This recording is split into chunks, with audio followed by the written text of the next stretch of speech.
দেশে প্রবাসে যে যেখানে বসে আমাদের এই ভিডিও দেখছেন সকলকে জানাই আন্তরিক সালাম। আসসালামু আলাইকুম ওয়া রাহমাতুল্লাহি ওয়া বারাকাতুহু।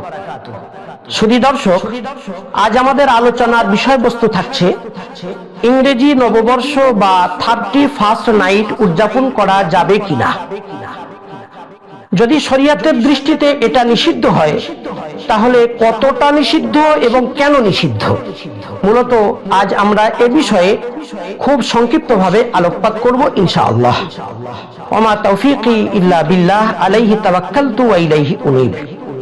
সুধী দর্শক, খুব ভালো করে মনে রাখা দরকার, বর্ষবরণ তথা ইংরেজি নববর্ষ উদযাপন বা 31st নাইট পালন করা শরীয়তের দৃষ্টিতে সম্পূর্ণ হারাম। এর কোনো অবকাশ নেই। আর এটা হারাম হওয়ার বেশ কিছু কারণ আছে। তার মধ্য থেকে মৌলিকভাবে আমরা কয়েকটি কারণ লক্ষ্য করি।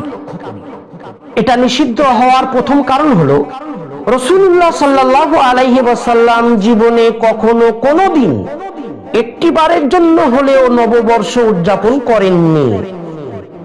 তার 63 বছর জীবনে, বিশেষ করে নবুয়তের 23 বছর জীবনে প্রত্যেক বছরই তো নববর্ষ এসেছে, কিন্তু তিনি কখনো একটিবারের জন্য হলেও নববর্ষ পালন করেননি।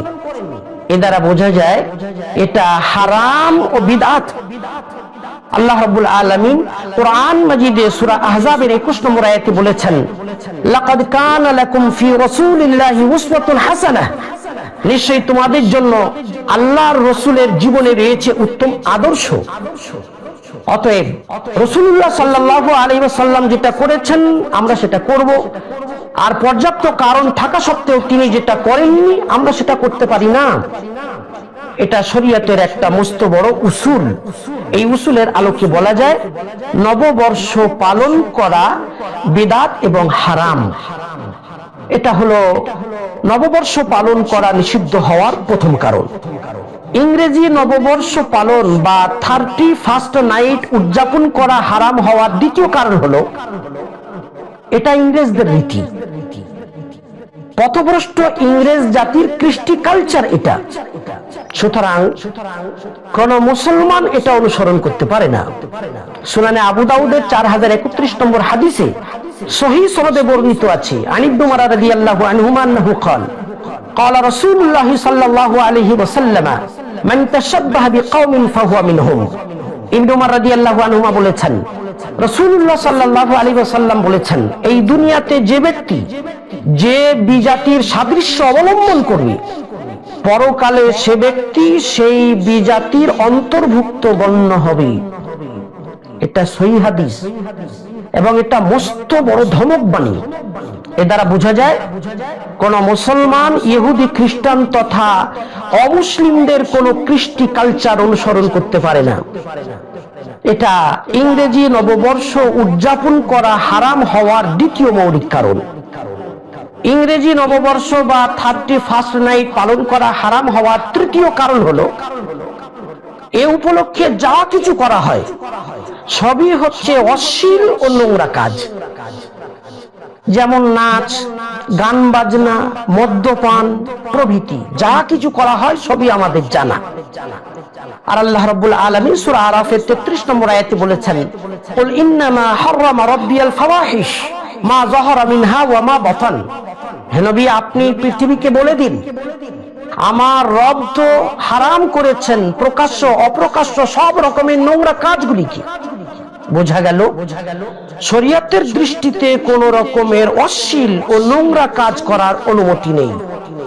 অতএব ইংরেজি নববর্ষ বা 31st নাইট পালন করার ক্ষেত্রে যেহেতু শত রকমের নোংরা ও অশ্লীল কাজ করা হয়, তাই এটা চরম পর্যায়ের হারাম ও নিষিদ্ধ কাজ। নববর্ষ পালন করা হারাম হওয়ার চতুর্থ কারণ হলো নববর্ষ উদযাপনের সময় মনে করা হয় বছরের শুরুতে যদি আনন্দে থাকা যায়, ভালো খাওয়া যায়, তাহলে সারা বছর আনন্দে থাকা যাবে, ভালো খাওয়া যাবে। অথচ এটা একটা ভ্রান্ত আকীদা, ভিত্তিহীন বিশ্বাস, অবাস্তব ধারণা। ইসলাম ও বিজ্ঞান কোনোটাই এর সাপোর্ট করে না। যেহেতু নববর্ষ উদযাপনের ক্ষেত্রে এ ধরনের ভিত্তিহীন, অবাস্তব, ভ্রান্ত আকীদা লালন করা হয়, তাই এটা নিষিদ্ধ ও হারাম। এটা হলো চতুর্থ কারণ। নববর্ষ পালন করা নিষিদ্ধ হওয়ার পঞ্চম কারণ হলো, এক্ষেত্রে আনন্দ প্রকাশ করতে গিয়ে যা কিছু করা হয় তাতে রয়েছে শুধুমাত্র ভোগ আর উপভোগ, এর মধ্যে নেই কোনো রকমের ত্যাগ। অথচ ইসলাম ধর্মের দৃষ্টিভঙ্গি আনন্দের ক্ষেত্রে কোনো রকমের ত্যাগ থাকা উচিত। যেমন দুই ঈদের দিনে, বিয়ের দিনে ইসলামের পক্ষ থেকে ত্যাগের সুন্দর ব্যবস্থা আছে। ঈদ উল ফিতরের দিনে গরিব মানুষদের জন্য ফিতরার ব্যবস্থা আছে। ঈদ উল আজহার দিনে কুরবানির পশুর গোশত বন্টনের মাধ্যমে গরিব দুস্থ মানুষদের জন্য ত্যাগের ব্যবস্থা আছে।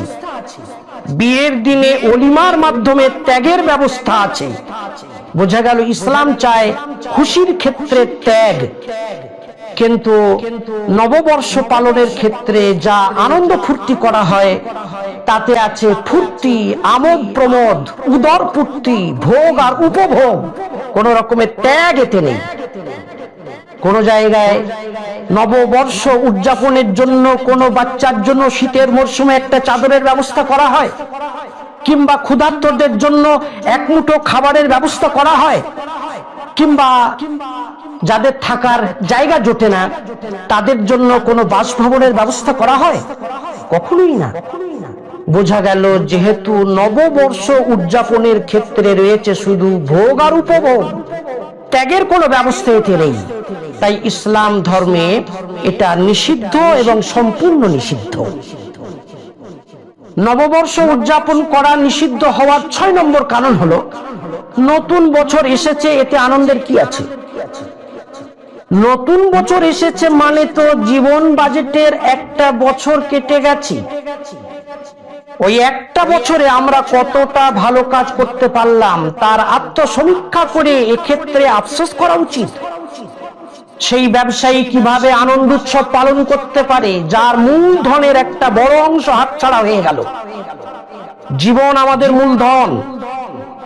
প্রতিটি সেকেন্ড, মিনিট, ঘন্টা, দিন, সপ্তাহ, মাস, বছর আমাদের জীবন বাজেট, আমাদের মূলধন। সেই মূলধনের একটা বড় অংশ গত হয়ে গেল। আমরা আত্মসমীক্ষা না করে আনন্দ উৎসব পালন করছি, এটা চরম পর্যায়ের মূর্খামি নয় তো কি? আল্লাহ রাব্বুল আলামিন কোরআন মাজিদের 103 নম্বর সূরার শুরুতে কসম খেয়ে বলেছেন, ইন্নাল ইনসানা লাফি খুসর, নিশ্চয়ই মানুষ ক্ষতিগ্রস্ত। এটা এজন্যই বলেছেন যে জীবন হচ্ছে মানুষের মূলধন।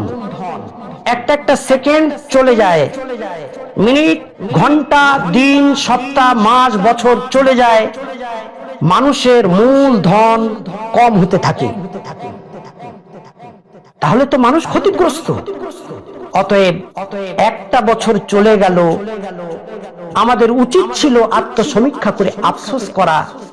এটা আনন্দ প্রকাশের কোনো ক্ষেত্র নয়।